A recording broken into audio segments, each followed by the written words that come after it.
Hello mga guys! Welcome! Ito nga pala ang ganap namin. Yung birthday ng pinsan ko noong linggo.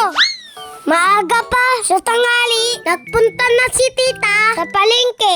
Buwili sila ng 3 kilo bangos at tilapia. Kati na din 2 buong manok at mga pangsahog sa lulutuin. Mga ganon.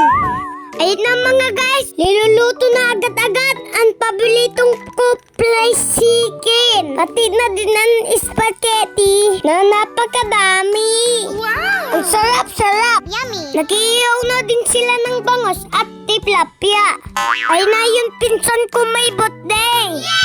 Pati ang nanay ko at ako. Ready na ako mag-swimming. Halina kayo dito, langoy na tayo dito. At ito nga pala ang mga bisita nila. Mga nagagadahan dilag sa bayan ng Mahayag. Wow! At mga bisita nilang guwapito. Na mga tanggelo at lasinggelo. Sobrang nag-enjoy at napusok kami sa alaw na to. May nakmaoy, may naksuka at naplakda. O diba ang saya-saya? Ayun lang mga guys, bye-bye. Salamat sa inyo.